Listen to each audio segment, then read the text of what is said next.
জয় শ্রী রাধেশ্যাম। সবাইকে রাধে রাধে। সবাইকে নমস্কার জানাই, সমস্ত সাধুগুরুজন আপনাদের প্রণাম জানাই। আজ রবিবার 15 মার্চ 30শে ফাল্গুন। আজ হচ্ছে একাদশী। এই একাদশীর নাম হচ্ছে পাপমোচনী একাদশী। আজকে এই একাদশীর মাহাত্ম্য আমরা সকলেই শ্রবণ করব, আপনাদেরকে শ্রবণ করাবো। আপনারা মনোযোগ দিয়ে শ্রবণ করবেন। আর বিশেষ করে আজকে একাদশীর মাহাত্ম্য শ্রবণ করা অতি প্রয়োজন।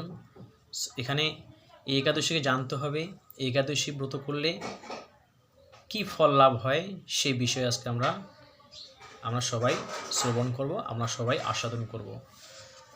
তো প্রথমেই এই পাপমোচনী একাদশীর মাহাত্ম্য শ্রবণ করব। চৈত্র কৃষ্ণপক্ষ। যুধিষ্ঠির শ্রীকৃষ্ণকে বললেন, হে জনার্দন, চৈত্র মাসের কৃষ্ণপক্ষের একাদশীর নাম ও মাহাত্ম্য কৃপা করে আমাকে বলুন।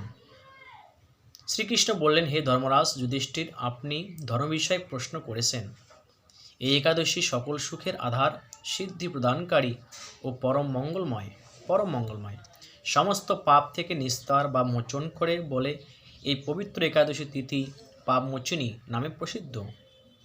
রাজা মান্ধাতা একবার লোমশ মুনিকে এই একাদশীর কথা জিজ্ঞাসা করেছিলেন। রাজা মান্ধাতা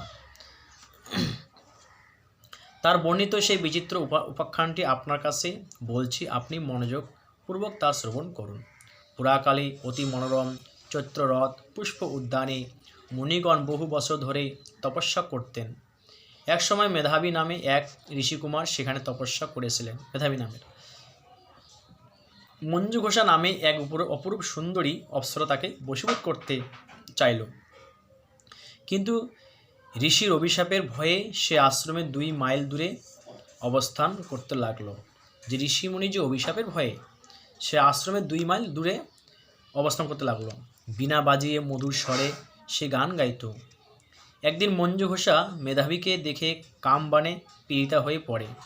এদিকে ঋষি মেধাবী ও অপ্সরা অনুপম সৌন্দর্য দেখে মুগ্ধ হন। সেও মোহিত হয়ে যায় অপ্সরার রূপ দেখে।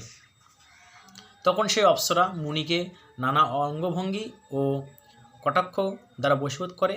ক্রমে কাম পরবশ মুনি সাধন ভজন বিসর্জন দিয়ে তার আরাধ্য দেবকে বিস্মিত হন।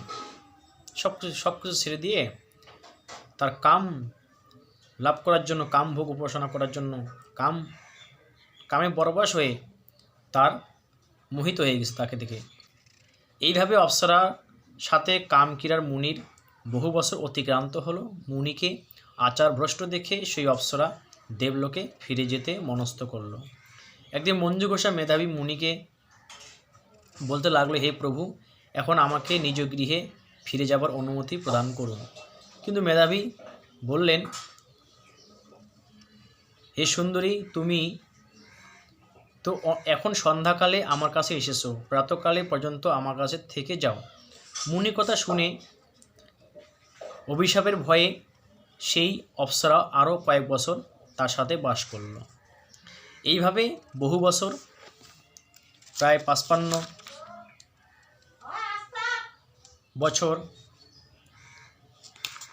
বছর 9 মাস 8 দিন অতিবাহিত হলো। দীর্ঘকাল অপ্সরা সহবাসে থাকলেও মেধাবীর কাছে তার অর্ধরাত্রি বলে মনে হলো। মঞ্জু ঘোষা পুনরায় নিজ স্থানে গমনের প্রার্থনা জানালে মুনি বললেন, এখন প্রাতকাল, যতক্ষণ পর্যন্ত আমি সন্ধ্যা বন্দনা না সমাপ্ত করি ততক্ষণ পর্যন্ত তুমি এখানে থাকো। যতক্ষণ পর্যন্ত আমি প্রাতকাল বা যতক্ষণ পর্যন্ত আমি সন্ধ্যা বন্দনা করব না ততক্ষণ তুমি এখানেই থাকো।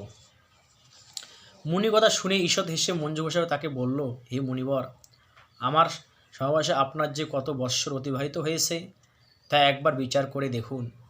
এই কথা শুনে মুনি স্থির হয়ে চিন্তা করে দেখলেন যে তার 56 বৎসর অতিবাহিত হয়ে গেছে। মুনি তখন মঞ্জু ঘোষের প্রতি ক্রোধ পরবশ হয়ে বললেন, হে পাপিষ্ঠে, দুরাচারিণী, তপস্যা ক্ষয়কারিণী, তোমাকে দিক, তুমি পিশাচী হও। মেধাবী সাপে অপ্সরা শরীর বিরূপ প্রাপ্ত হলো। তখন সে অবনত মস্তকে মুনির কাছে সাপ মোচনের উপায় জিজ্ঞাসা করল।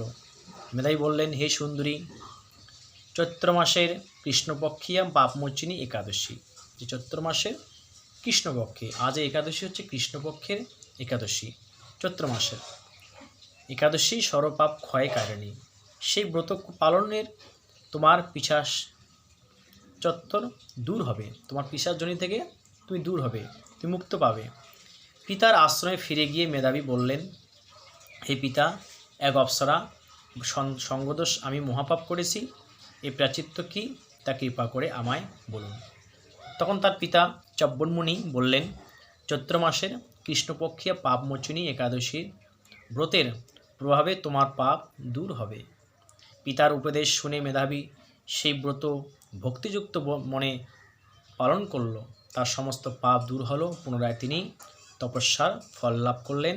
মঞ্জুঘোষ ওই ব্রত পালনের ফলে পিশাচত্বর থেকে মুক্ত হয়ে দিব্য দেহ স্বর্গে গমন করল। হে মহারাজ, যারা পাপমোচিনী একাদশী পালন করেন তাদের পূর্বকৃত সমস্ত পাপই ক্ষয় হয়। এই ব্রতকথা শ্রবণ ও পাঠের সহস্র গোদানের ফল লাভ হয়। আজ হচ্ছে এই একাদশী যারা ব্রত করবে সমস্ত পাপ থেকে মুক্ত হয়ে যাবে। তা আজকে সবাই একাদশী ব্রত করবেন। আগামীকাল সোমবারে 7টা 59-এর মধ্যে সবাই একাদশী ব্রত ভগবানকে ভোগ লাগিয়ে প্রসাদ লাগিয়ে সেটা আমাকে ব্রতটা ভাঙতে হবে, পালন করতে হবে, প্রসাদ পেতে হবে, তবেই ব্রতের ফল লাভ হবে, অন্যথাও হবে না। তো আজকে একাদশী মাহাত্ম্য শ্রবণ করলাম। সকলে আমরা সবাইকে রাধে রাধে, সবাই ভালো থাকবেন, সুস্থ থাকবেন। জয় জয় রাধা কৃষ্ণ প্রেমানন্দ তাই গৌর হরি হরি।